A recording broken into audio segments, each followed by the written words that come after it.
Just getting down, dancing, brother. just chair dancing, baby. Just chair dancing. What's up, ladies and gentlemen, boys and girls? Welcome to the Unfiltered Experience. It's Friday, 5 p.m. Pacific Standard Time. We're here every single week. We are on episode 75 of this particular show, the Unfiltered Experience. We're on episode of 75, and we did Friday Night Live, Scott, for like 50 episodes too. So we're rocking and rolling here. We're here every Friday night, 5 p.m. Pacific Standard Time. And by the way, I'm joined by... This is Scott Goyette, also known as Groot. I am Groot. You are Groot. You're a lovable Groot. I love your Groot. You're a good Groot. I shouldn't say I love your Groot because that sounds nasty. That sounds like that's not a weird, bro. I was like, damn, dude, don't get any sound bites out of that shit. Look at what Mr. Rausch said. Look what the kick-ass guy said. He says, no. I'm going to fucking stop talking right now. What's up, brother? How are you doing? Doing good. I told you I just had a... You just had a Molotov cocktail? What was that? I had a Molotov cocktail. I just drank a bomb. No, today's my day because we're traveling. We're doing a lot of traveling next week. So I went to the chiropractor. I told you I have a rib out of place. He popped it in for the second time to make sure that's set. And then how are you getting the rib out of place there, Scott? Chris, it's a long story. You know you can't bend like that. You know we tried that when we were 13. Yeah, most likely it's from basketball because I'm always banging into stuff or getting elbowed, and I don't even notice until I can't move. So. I was thinking I might have. That's actually, in all seriousness, that's painful. I had a friend of mine. He was a martial artist. We were at a club this one time, and he kicked me, and I didn't realize it. But he barely tapped me. But the next day, I woke up, and every time I sneeze, cough, shit, anything, it was fucking painful. I was like, "Oh my god!" And I said, "Martin, you fucking broke a rib." He goes, "Oh yeah, I'm sorry about that." But I was thinking I had COVID. I was thinking I have like lung cancer. I was going through all this crazy stuff because I couldn't breathe, and I had a pain in the front of my lung and in the back. And then I started getting like a pain in my spine. And so what it was the rib was shifted and it was pinching a nerve and then having my muscular issues. And then it was affecting my lung too. So it just like became all these things.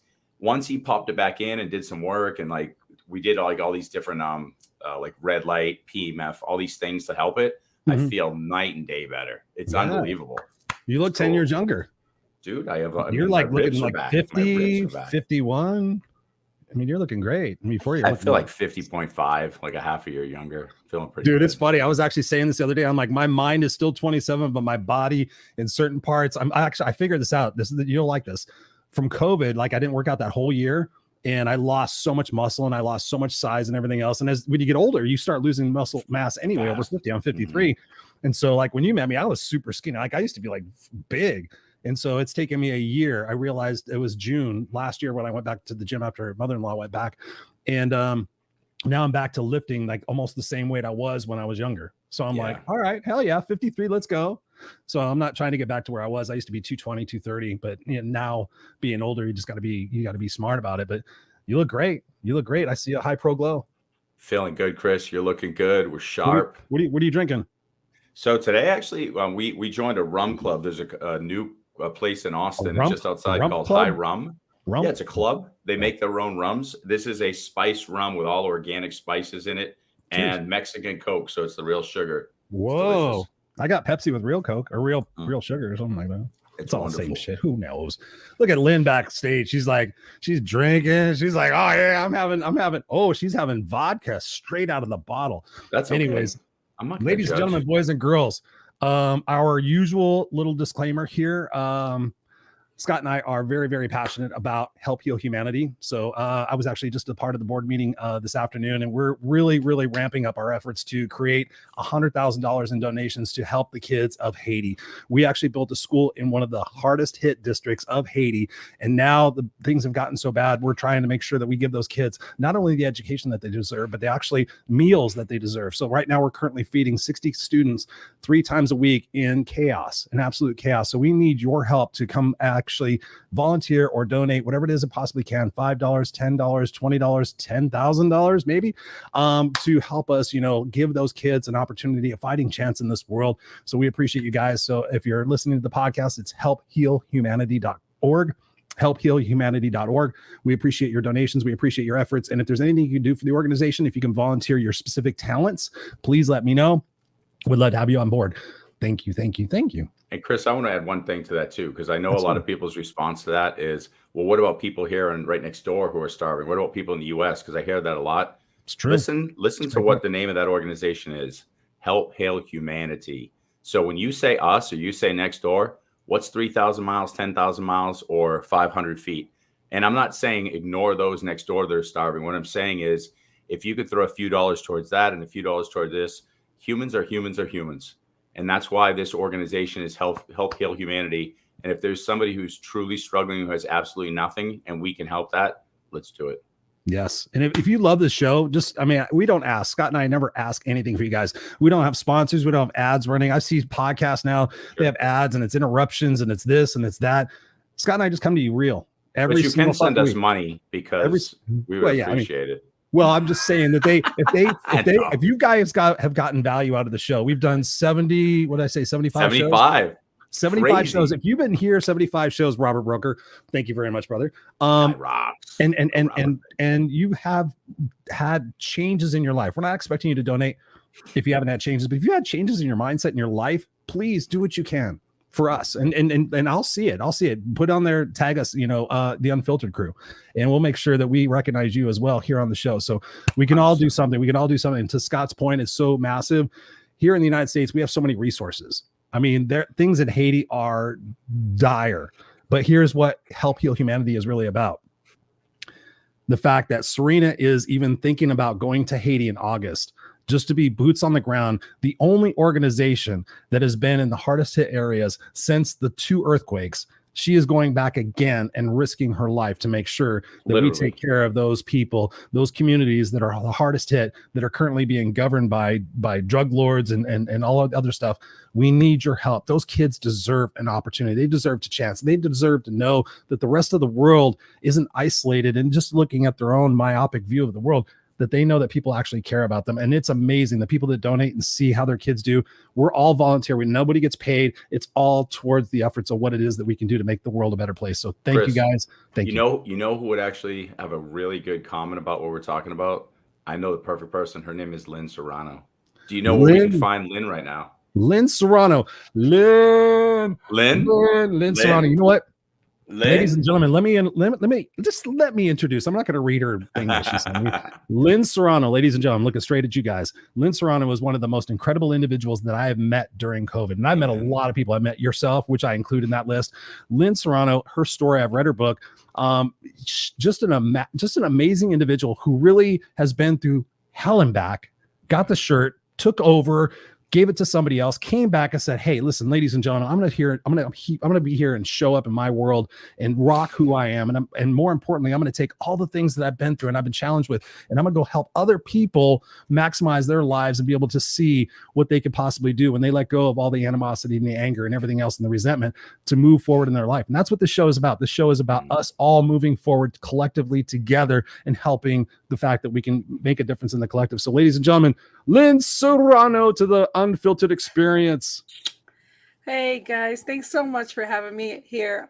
I've had the honor and pleasure to have you both on my shows, and thank you, Scott. It was just great having you recently, and my little brother from another mother, Christopher. He's been in and out of shows and pop up things for me. But seriously, you guys, right up to this point to the show, you've wasted too much time on your past and too much love Mary Kay. Love her. I couldn't do what I do without Mary Kay. I love her so much. Thanks for being here. Amazing. She truly is. You truly are Mary Kay.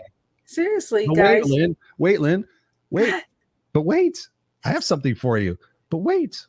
No. But wait. Oops. I'm afraid. Let me see if I can. Get afraid. Get afraid. Get afraid. Get afraid. Hey, it's Rex Sykes. I just want to say, Lynn Serrano, incredible. She knows how to do more things like that and put things together and weave magic better than anyone I know. She is truly outstanding. And she hosts all these shows, produces all these shows, and is really a talent and a person to be reckoned with. I love you, Lynn. You are amazing. You're wonderful, and I'm so proud to know you. Thank you. Oh, look at that. Look at that. This is how we're going to start the show, ladies and gentlemen, because Lynn does this for everybody else. So I have one more. Yeah. What's up, Lynn? It's Brian Combe here, your co-host sending you a short little video to acknowledge you for all that you do, and you tirelessly try to bring out the best in other people and work your butt off for other people to make them look good and to do what you can to help them. So truly grateful to have you in my life and for all that you do for other people. I don't know how you do it all, but you manage, and I can just definitely feel your heart anytime that you're involved in conversations and helping other people. So congratulations to you. Lots of love for all you do, and so proud and honored to have you in my life. Cheers. The Wisconsinites in the house. Wow. There you have it, Lynn Serrano. Lynn Serrano, I just want to let you know that you have impacted so many people's lives. And so thank you for being here on the Unfiltered Experience. And my first question to you is, how are you feeling right now? Oh, I feel roasted here. Is this how you guys felt? No, because seriously, it's that means more than I can even say. I mean, I did not expect that. We love you. Yeah. Thank you so much. Oh, yeah, we had to do it. I love your interview. You guys got to go to YouTube and see when I had Christopher Rausch. I had him introduce his own self with his own introduction. It was awesome. It was one of my favorite interviews. I had to introduce myself. I don't even remember that. What? Yeah. You'll have to go find it on YouTube. Oh, okay. You can post it in the link. You can post it in here when we're done. So anyways, Lynn Serrano, you have told me large parts of your story. There's still parts of your story that I have not heard. So to set the foundation of the conversation tonight, share what you want about your journey and why you are still here today.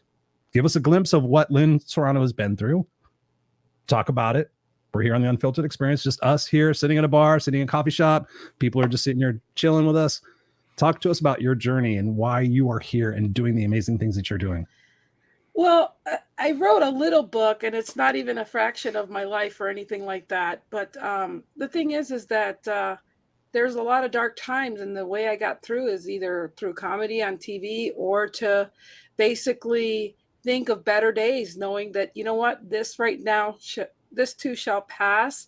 And knowing that this will pass has only allowed me to say, I've got to think of solutions, or I got to think that this is, that's the only way I was healing from a lot of things that I didn't speak of for a long time. I didn't even tell anybody I was sexually abused by my uncle, had Down syndrome till I was 41 years old. I couldn't speak that even out loud.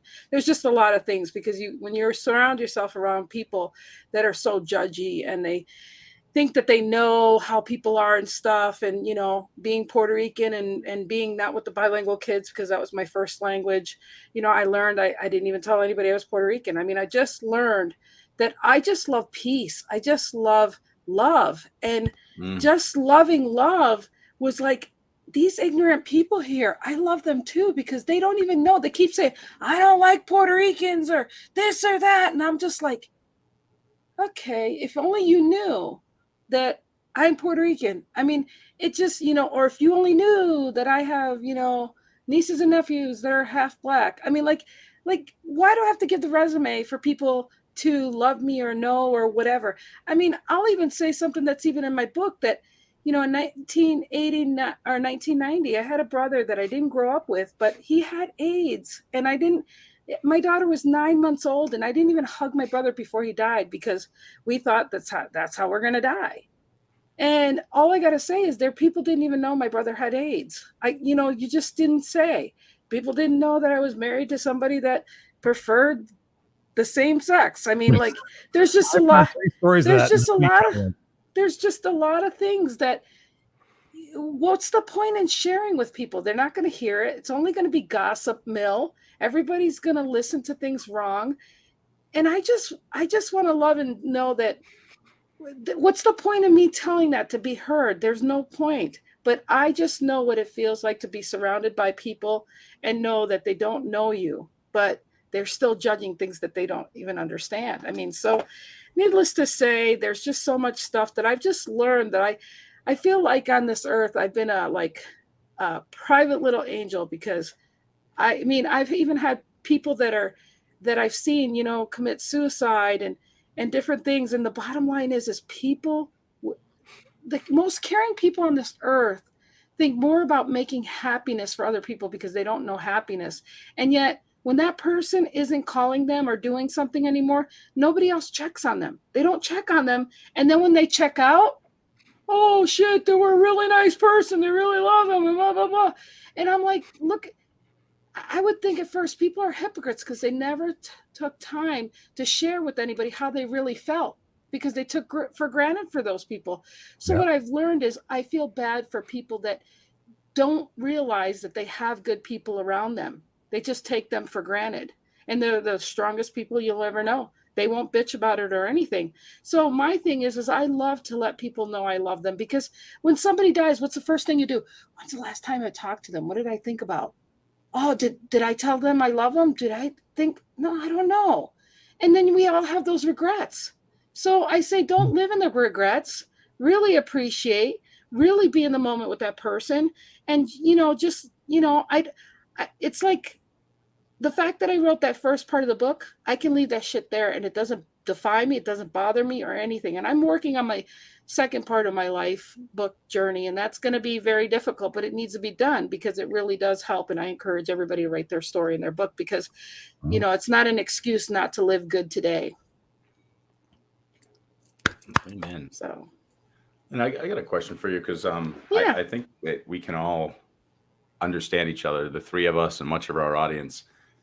A lot of us are the people who put on a mask and we hide behind it and we create a lot of our own issues potentially because things that are less than perfect happen to us. And we say exactly what you just said.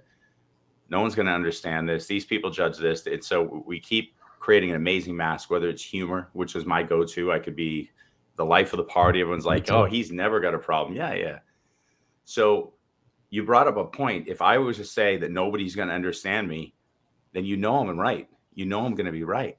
So how do we jump ship to a different mindset of saying, I know I can speak my truth and the right people understand me? Because I think people need to hear that right now. And what does that look like? Because I know that there's, to this day, still, there's people who I just say I can't talk to them because they don't understand me. And because I say that, I'm creating the reality of that. When maybe if I was just more authentic with certain people, because I claim to be authentic and transparent all the time. And I am with a great percentage of people, but some I still fall into that old BS that they wouldn't understand me. They don't know because of past behaviors, but somebody has to make the shift. It's got to be me. What does that look like for you? Well, we got to remember that we do change. And when you go and I mean, I've had just till recently even, but it's a work in progress, but you got to try to communicate with those people that you have riffraffs with and be like, hey, Scott, how you doing? And know that they're either going to accept you who you are now or not, and feel like, hey, Scott, I'm sorry I didn't tell you who I was, or I'm sorry we didn't, whatever. But, I care about you, say the good things you appreciate about them and say your final piece words and just know that they're alive. You're giving a eulogy to them in front of their face and apologize, take ownership what you've done. But remember the ownership, and remember though, that that's all you can do is you can own up and say, I wasn't right then, and not as an excuse, but as I wasn't in my right place. I did the best I could then. The 4 agreements, I love that. And don't take anything personal. And it's really, really important to know that as long as you came from a right, good place, that person, not make them wrong, but most of all, listen to the person and say, why did you feel that way? Because, I'm blessed to say that my oldest daughter didn't understand a lot of stuff that went on in my life. And I was very sick and all these things. And she said one thing to me at one time. She goes, Mom, why didn't we just leave? And that's for this new book that I'm doing. But I will say this, I was so glad that I stopped for a minute and said, wow, that's so great that she felt like she got, well, Mom, when it was being so bad, why didn't you just leave? And why didn't you take us? I said, well, it's because, because I came out while he was trying to attack me. I came out and I defended myself and I wasn't going to take abuse anymore. And then, you get the cops called after you and you go to visit the psych ward and you have this piece of paper saying that he thinks you're crazy. You don't want to go to the shelter with your kids because he's got this wonderful paper to hold against you to see you as an unfit mom. So where do you think those kids are going to go? So needless to say, it's just like when I grew up and took care of my brothers and sisters. But I say all that to say this. I felt great that she could tell me something because she was missing a piece. And when I showed her the piece, she got it. But I had to see it from her way. And that's what people forget, especially when kids are involved.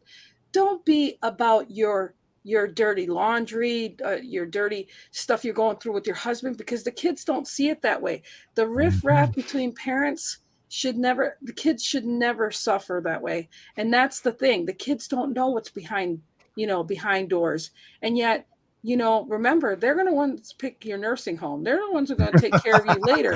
So, what goes around does come around. You're saying paybacks. You're like, yeah, man. So I got to say, you better be right. Be right with the Lord and be right with your kids. That's all I got to say. Okay, so thinking about that and thinking about what you said right now, and a question popped into my head is like thinking about what was the lowest point in your life and what did you learn from it and what did you do to get out of it? I've had many low points in my life, and most of the time I had to go lean not on your own understanding. It's a Proverbs 3, 5, and 6 in the Bible. I've been on deathbed. I've been they didn't think I'd make it. I mean, I've been drugged behind a vehicle and had to let go. I mean, just a few different things I've gone through in my life. What's that? You want to talk about that one? That happened when my daughter was a little over a year, and we were going through a divorce, and I was nice. He wanted to see his kid, and I wouldn't let him not see his kid. I went to go see him, and an hour later, he's like, packs her up, getting her ready. I go, what are you doing? He's like taking our daughter outside the car. And long story short there, I was trying to get her out, and he closed the door. But before he did that, he took me and bashed my head in the sewer pipe, and bashed me against the car. And he's trying to get her in the car. And I'm like, no, that can't happen. So he went around the front of the Suzuki. I went around the back to unzip the back to get in the back seat with her. And my rings got caught in the wheel well. And when it got caught in the wheel well, I was dragging while he was shifting. So, and then I didn't want to let go, and I'm trying to fight that. And I finally had to let go. But the point I said, and so then what happened though, is I had both messed up legs, arms, you name it, and concussion, you just name it. And so he actually had her shipped, because this is 1990. He had her shipped to Florida. And so then when they granted me to have her, he had to be put in jail till he could produce her. So she got kidnapped and gone for 2 weeks, and, and stuff. So again, it's just, one of the things in life. But there's just been a lot of dark days, a lot of being threatened in my life and stuff. And all I could always do is say, this is going to pass. This is going to be okay. And then I go, okay, what if I don't want this? What am I going to have? What can I do? How's it going to be? And just because I just knew I had to have happy thoughts. And I was happy that I knew she was going to be okay. I was happy that I was going to be okay. Very afraid, but, happy nonetheless. So you're amazing. So there's just a lot of times.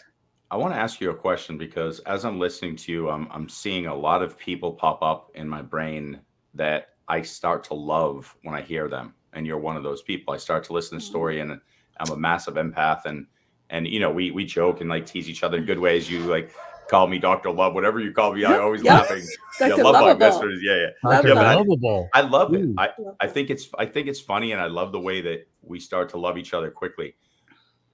That happens because of your transparency and authenticity. And without it, when I first meet you, I'm like, you're just another nice person, being honest. I meet you or meet Chris. I'm like, they're nice, but it ends there. It's like, okay, when you get the truth about the person, you get to fall in love with them.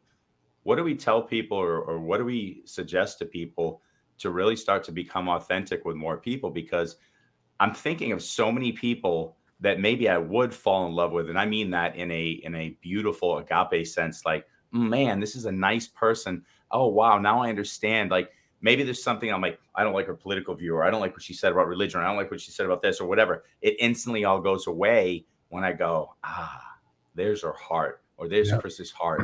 What can we do as individuals to start doing more of that? Because I see that being the healing that the world needs. You know what? I scan people like a piece of fruit. And I find not the rotten parts, but I find the parts that you can just sink your teeth in and enjoy, Oh, yeah. So that rotten part doesn't have to ruin the whole thing.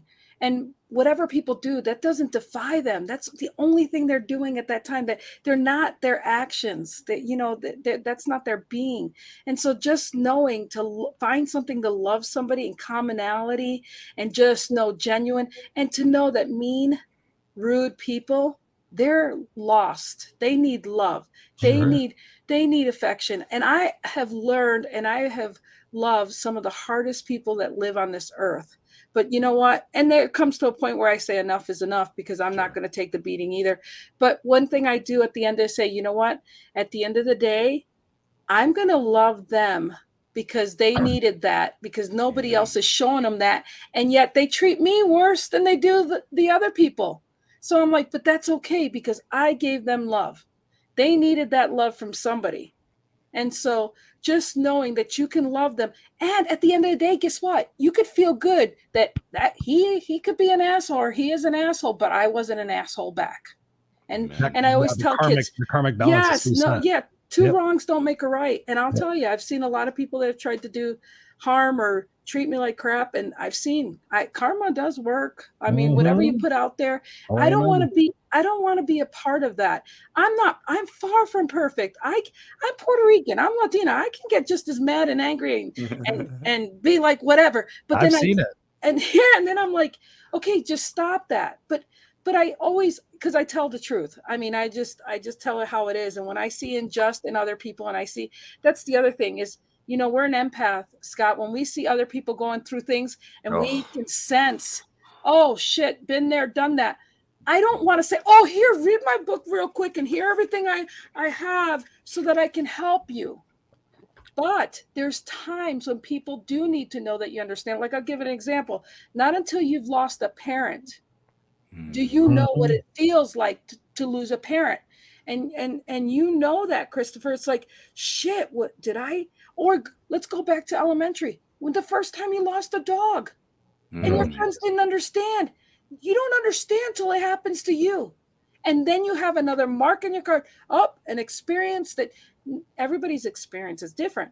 But when you know that you're like, shit, you know, I had 3 friends' dogs die, and I was like, they're a piece of baby, but now my heart's ripped. You get that back. And then you all of a sudden say, oh my goodness, I had no idea or compassion for that person. It just, you got to look at your blessings. When you have these compassion moments in your own life, it makes you even go back to these people and say, oh my gosh, Scott, you know, I didn't know when you lost your mom, or Christopher, you lost your mom when you were young. I can't imagine how that felt, but now I do. And it just puts you in these different categories with people. And so, Rob, I've known him since high school. So thanks for being here, Bob. But, you know, that's what I'm saying is, like, still love these people until they get to those phases in their life. Even like a mom that's having a hard time with their kids. Let me tell you, wait until those kids have kids. They will respect and love you. And you will understand what your parents went through. You will realize that they did the best they could. You don't understand that. Don't judge, ye not be judged. Because these are the truth. It's simple. For me, it's like this. Okay, I'm judging something now. Lynn, let it go. You don't want to be judged. And that cures me there. And as well as, look, you don't know how that is. Do you want to find out personally? Because in a heartbeat, you can find out. And that's all I'm going to say there. So what you're talking about, go ahead, Chris. I was going to say what you're talking about right now is empathy and forgiveness. And most people have that struggle in their life of being able to forgive or have empathy for people that have walked in their shoes. And for me, I know that I changed my perspective when I was thinking about my life with my mom and approaching writing this book. The God's honest truth, I'm like 1 chapter away of completing and having to sit there and think, like, how can I have compassion? How can I have empathy for this woman? You know, like, I'm like, she's like 42 years old. She goes, I'm 4 years old. I'm like, the fuck you are. You're old. You should be responsible. Yeah.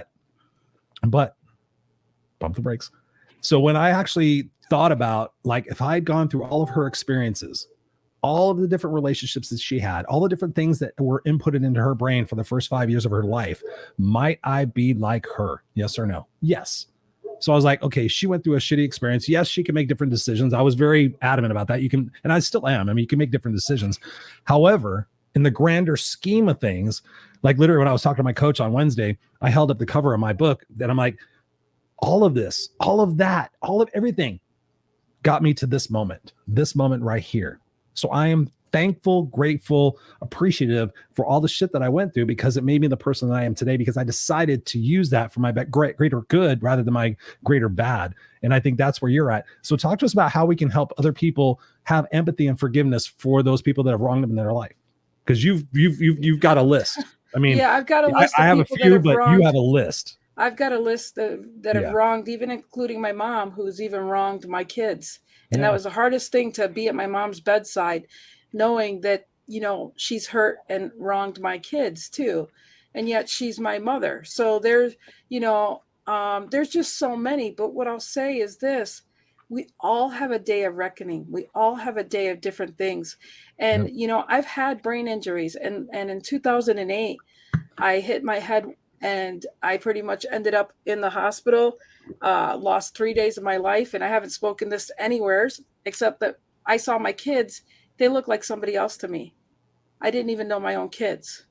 And then they realized, wow, mom does have brain injuries. I don't talk about the brain injuries I have either, because, you know, I have neurological, I enunciate and stuff like that, you know, so I just get excited and proud that I still function. But I know at any time, if I bang my head again or fall, it can happen again, you guys. And I'm being quite honest, but I don't go there. I don't think about it. I don't dwell on the things that I can't, just the things I can. And I say all that to say this, that really it's humiliating at times to think or to tell people.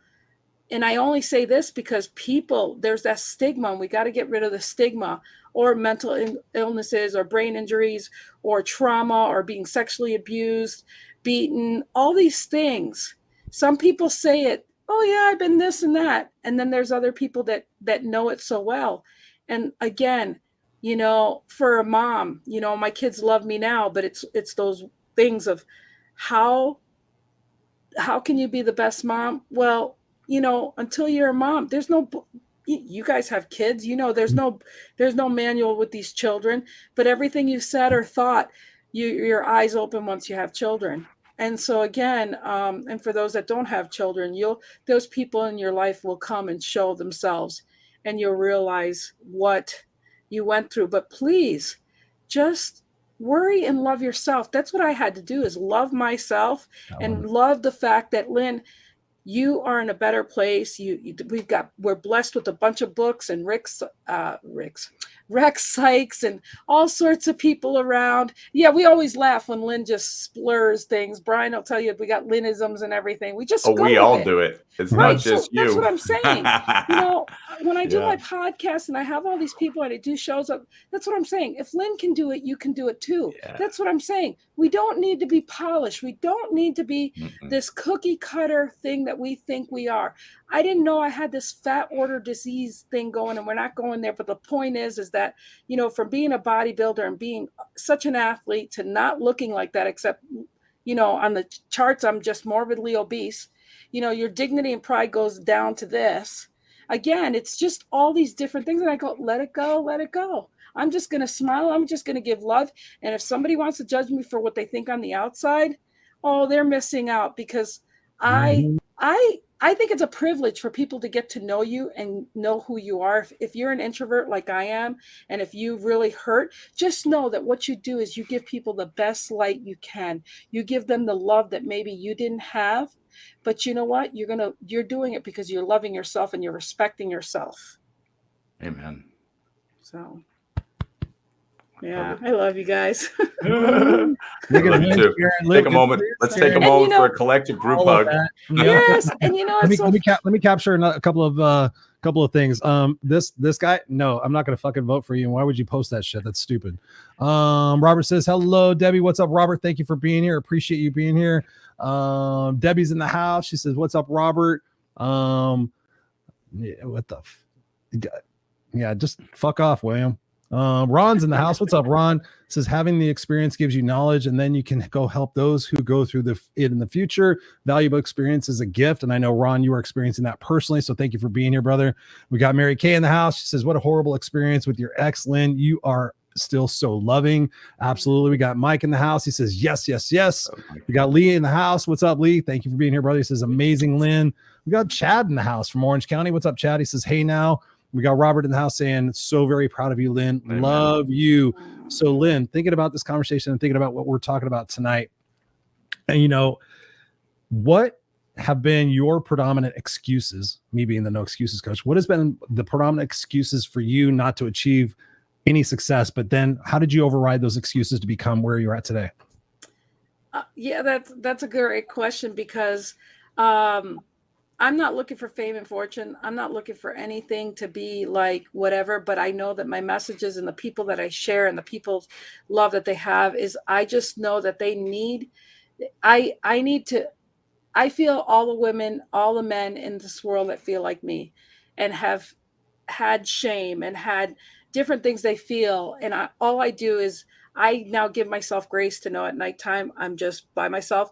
And on weekends, I don't really post stuff. I actually, coach people on social media and all this stuff, but I won't do as I say, because I'm not looking to be like, I'm just not looking for the influence level, even though I have the influence level. But what I'm saying is I just want to be like the sleeper type of thing. I love giving messages out and honoring people on my shows. And I'm going to have I have a TV network. I'm just building it and, reverse engineering it. But what I'm saying is like, I have, shunned myself from the light because I don't want the whole fame and fortune and all that stuff. I want to do it for a different reason. I want to just, I have valid reasons to tell people, don't do what you've been doing and watch what you say, that kind of thing.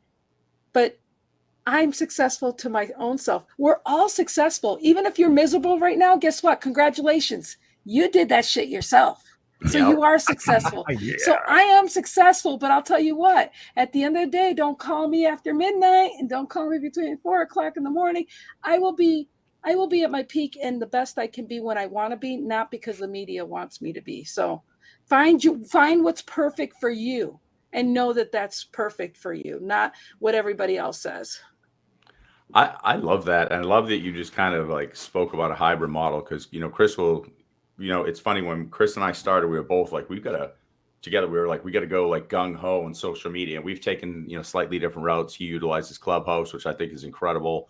I've kind of run more into my neighborhood and touch base with students that I'm teaching at the college, created some men's retreats. We're doing different stuff, both effective for what's in our wheelhouse and what we feel good with. And I fully respect what he's doing. I'm sure it's the same. And I love creating what feels right to me in the moment. I just posted something on Facebook that said, essentially, I no longer want to change the world. I just want to change those close to me and be part of the people that I'm connected with. And it was something like that. But my ego, and I'd like to be honest with this and turn this into a question for you. My ego wanted to change everything that I thought that I knew that the next person didn't. Yeah, Chris too, right? Because I get excited that I'm like, it's kind of like this. If I learn a new recipe, I want to tell my friends. If I learn a technique to jump higher, I want to tell my friends. If I learn something new that'll help me write better, I want to tell my friends. So anytime you elevate, you're like, look at this, look at this.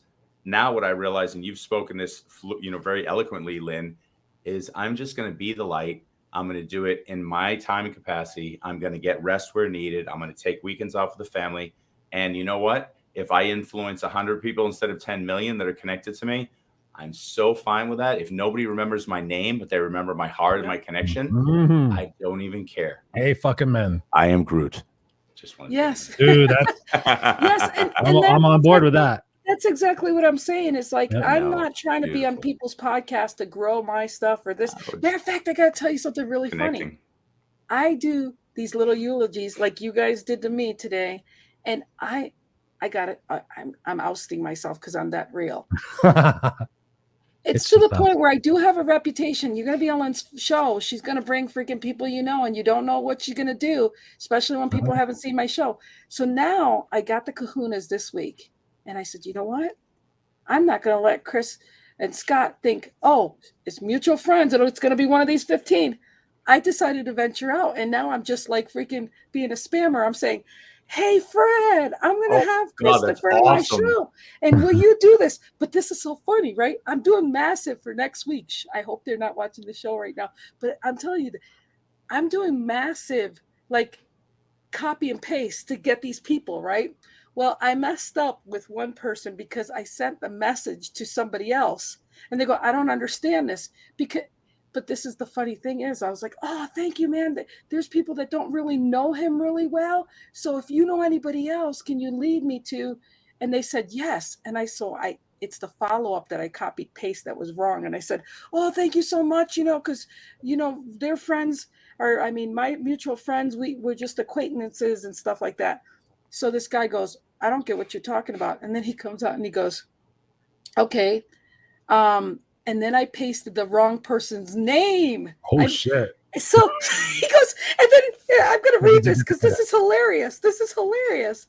And it's really hilarious. Where is it? Let me find it right here. Okay. So once I pasted the name, his answer was, sorry, I don't know that person. So I wouldn't have anything to comment and asking for it from one of your guests, from a total stranger, suggest that you don't have an audience or that the guest is insecure or both, but good luck anyways. I'm out.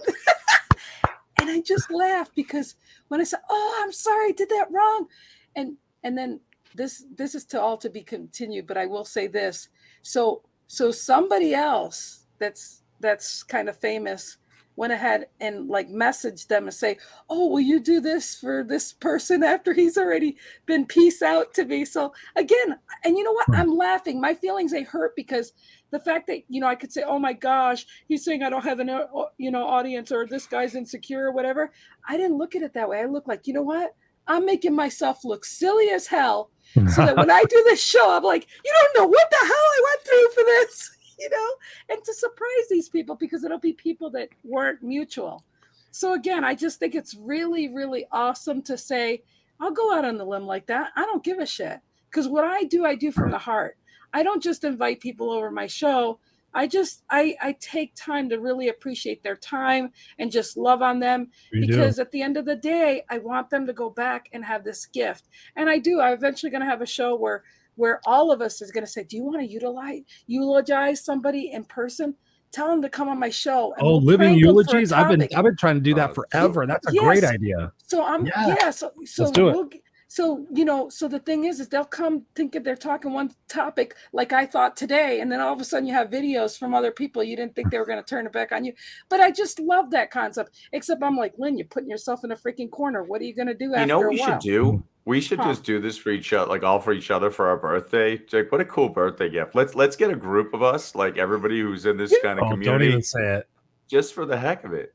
Yeah. It just sounds so. No, I mean, honestly, I just think it would be hilarious. How funny would it be if we go find people from like your past and like, remember her in 8th grade? And she did and then they just say something nice. You're like, shit, I didn't even remember that. That's hilarious. That's what I'm working on. Living celebrations instead of cemeteries. That's what I'm saying. And that's the biggest thing. And that's why I do my shows the way I do, because I want people to realize that you may go on all these other shows, but my show is going to have where you have something that somebody did. Like I had Walt on McKinley, and let's just run through your shows here for a second. I hope I got them all. So we got Live, Love, Laugh Out Loud. We have the Lynn and Cheryl show. We have the Real and Raw with Lynn and Brian show. We have the Lynn and Debbie show. We have the Lynn show. We have the Lynn and Lynn show. No. We have the Lynn plus Lynn show. Can you notice one thing?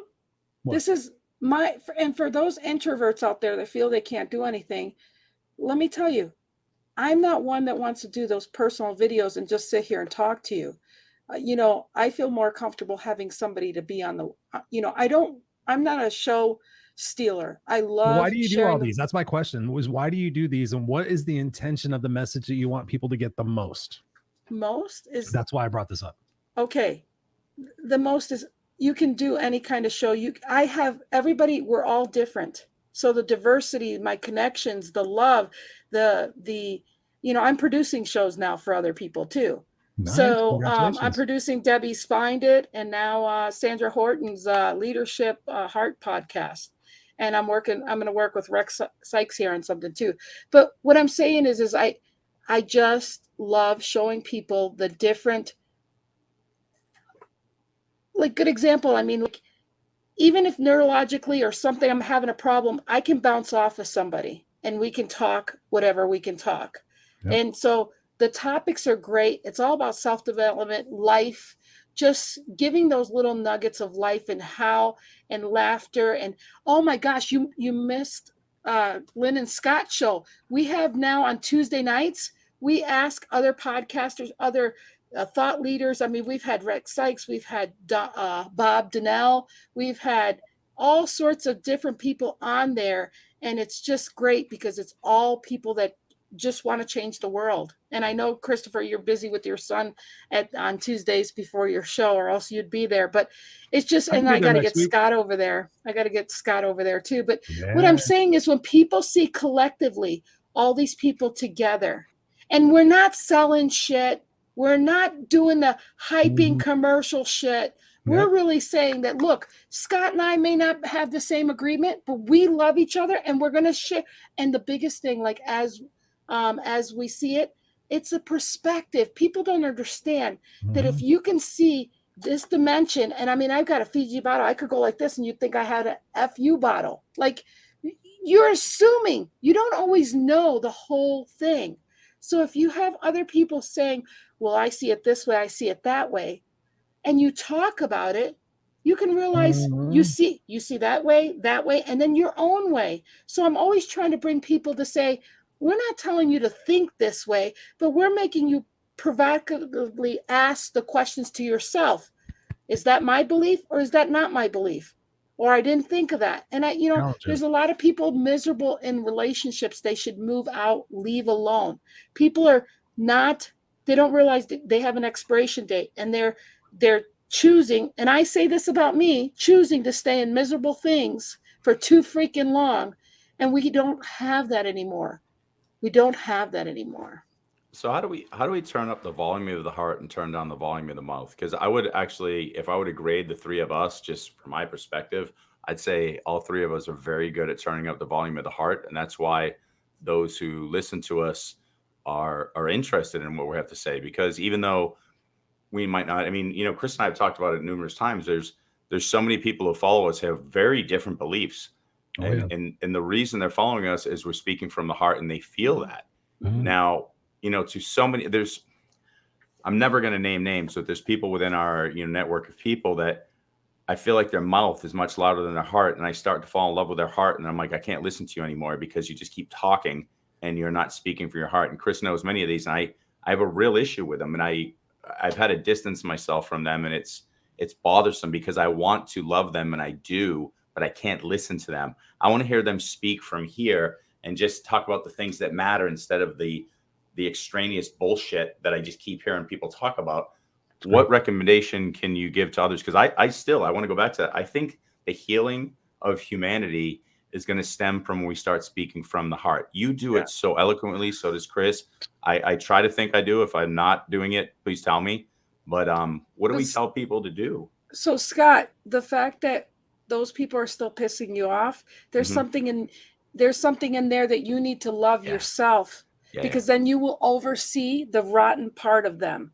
And I do. I know, but I'm just using it as an example. The focus is that you need to keep loving them, but it's you need to love.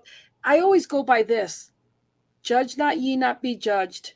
And the Bible says we got to love everybody, no matter what. And there's a lot of freaking hypocrites out there. You can say it. But there's so many hypocrites, and I could be hypocrite for a minute. I mean, like, I'll banter for a minute, but I'm like, no, I'm going to love them because I realize they need that double dose of love more than I do.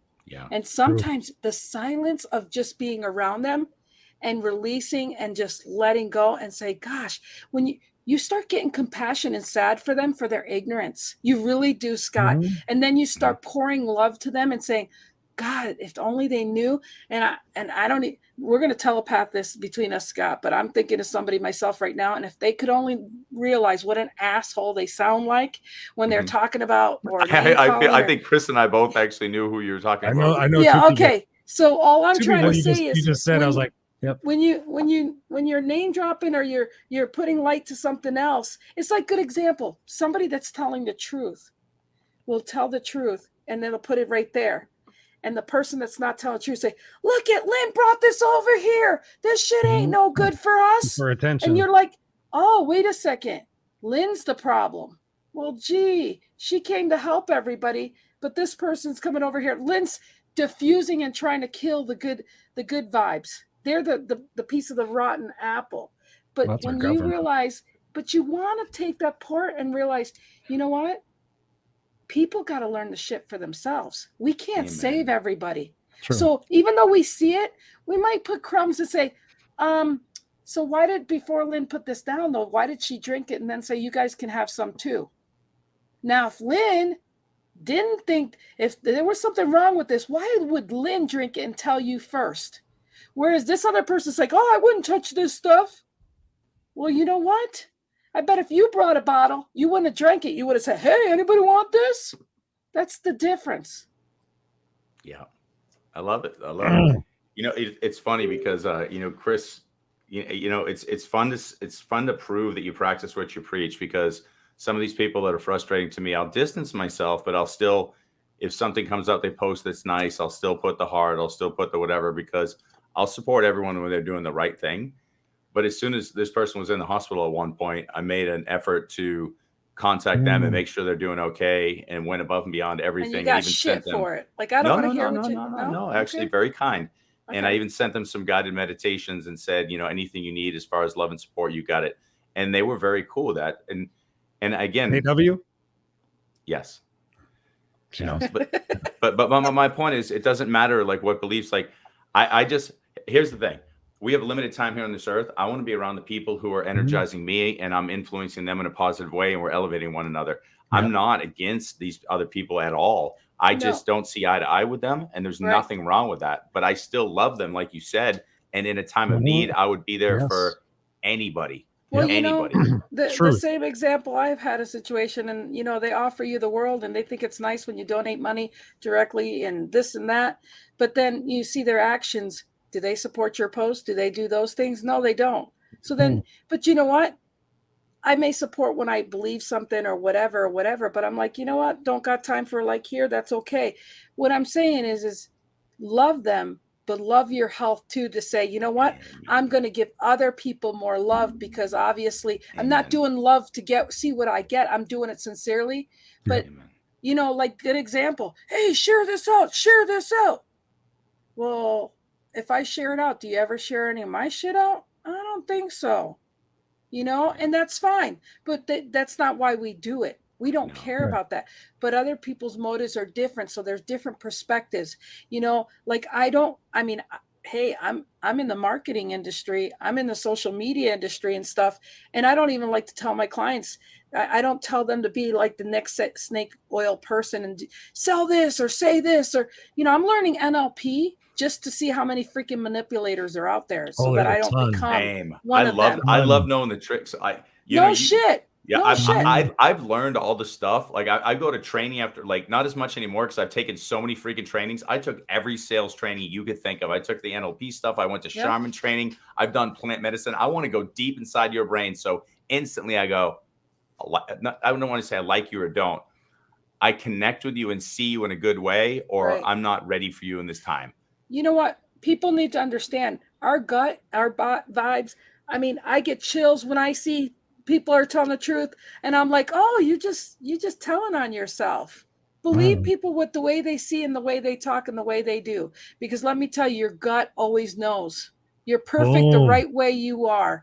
And so when all these other people are telling you, a coach gets mad because you're not there, well, bullshit. They're paying you, and you're not even happy that they're paying you. You think they're gonna just keep coming so that they can funnel you and pay. No, all that crap. They're the ones screwing it up for the coaching industry. I've taken other freaking coaching courses. I don't show everybody my freaking certificates. It ain't about that shit. I mean, no, don't be like that. And you know what? I learned, and I asked this on my question on a Saturday with Scott and Lynn, and Bob Donnell had a good answer. He goes, Lynn, I said, what do you do with all these fake people out there coaching? He goes, Lynn, just ask them better questions. You'll find out what a phony they are, and so will everybody else around them. So you guys ask a lot of freaking questions, and you'll find out they don't know shit. I love you. Ladies and gentlemen, I Lynn love you. Serrano on the Unfiltered Experience. I love you, Scott. You guys rock. Call you the shit rock. out. Yeah, I have nothing to hide, so you can ask me whatever right? you want. I don't Unfiltered, care. Unfiltered. We promise you guys unfiltered Beautiful. conversations, and that's what we just had for 55 minutes. Lynn, final thoughts, and let people know where they can connect with you after this broadcast. Yeah, just Lynn Serrano on YouTube. I need more subscribers now because I've been doing that on the download, but I'm wanting to build that. You're coming out on YouTube?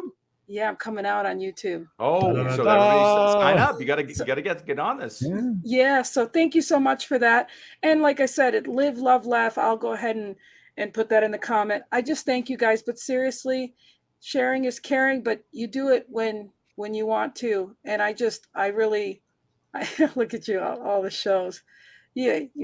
Thank you so much for having Rex Sykes and Brian on the show. I'm going to have to save this, and I can't. I'm going to put a clip. I'm going to make a clip out of that.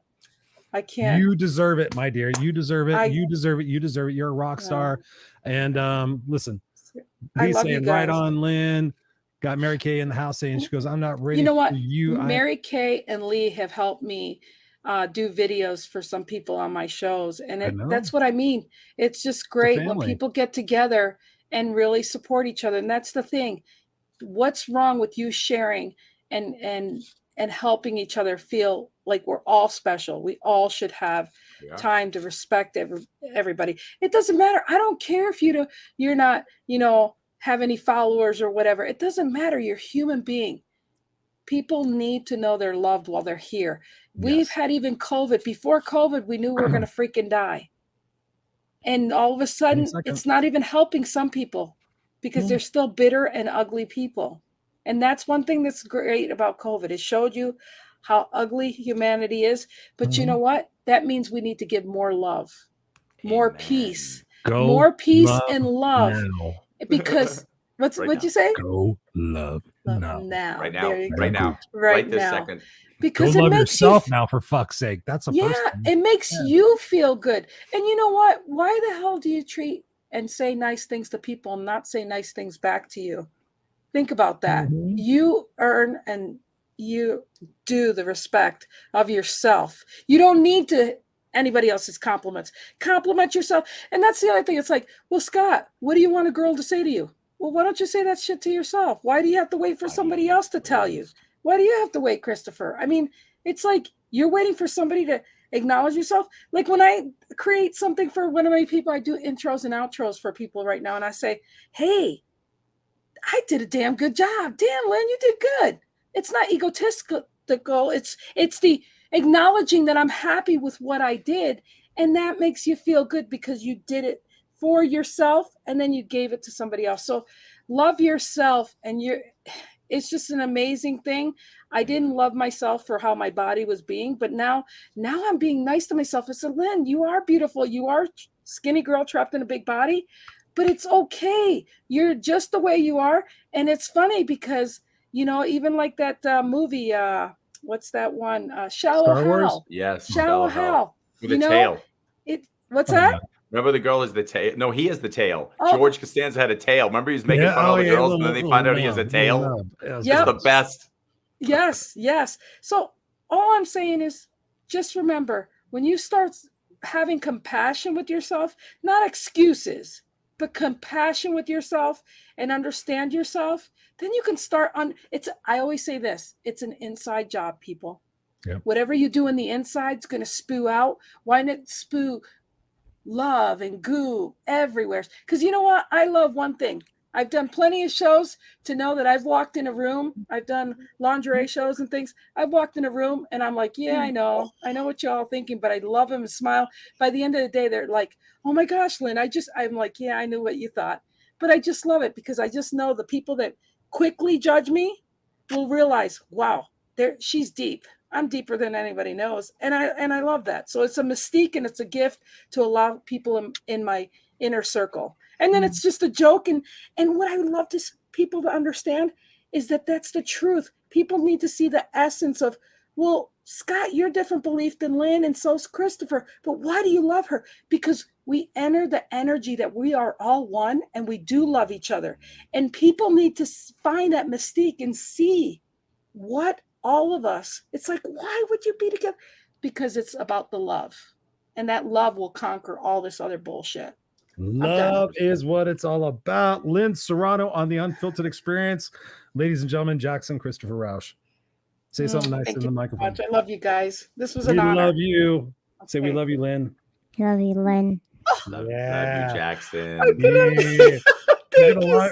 We're gonna launch the Jackson and Daddy show, right?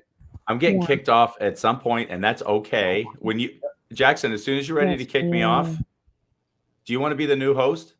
He can't hear you. I have my monitors in. Aww, Say, I love you, Scott. Love you, Scott. I am Groot. Jackson. Say, I am Groot. Yeah, you guys, we need to do another pop-up show sometime. Okay? Groot. Yeah, you are Groot. All right, Bubba. I'll come play with you in just a second. I got to finish the show. Okay, Daddy. Thank you, Bubba. I love you. I love you. Okay. I'll be there in like 5 minutes. Good night. Thank you. Night. Tell him I said thank you. He said, Lynn says thank you. There was a little guest appearance. There was a little guest appearance from Jackson Christopher Rausch. Lynn Serrano, thank you for being here on the Unfiltered Experience. We're going to place you backstage. We're going to finish out the show. Don't go anywhere. Ladies and gentlemen, boys and girls, that was Lynn Serrano on the Unfiltered Experience. Scott Goyette, what did you take from that conversation? I mean, that was powerful. And your contributions and your questions were amazing. So what are you feeling like to summarize what she said? Yeah, no, and yours is the same. It's easy to talk to people who are ready to share and plant seeds. And I love what she said, you're talking about the idea that part of the planting seeds is just spreading that love. And even, it's even fun to hear her say when we're talking to certain people that, hey, I can't be around that person or whatever. I'm protecting my own energy, but reminding me to spread that love regardless, which I'm doing. But I like that reminder because, as I've said a million times, for many of us, one of the hardest things for us to do as we grow, especially if we do the inner work and we're growing exponentially, is to look next to us and there's a person and we have the answers to the test and we're saying, here's the answers. And they're going, I'm not going to take them. Like, but you can come here. Here's the answers. And you get so upset with them. And here's the deal. We know this. Lynn explained it beautifully. Be the light, be the amazing person, keep pouring love on top of them.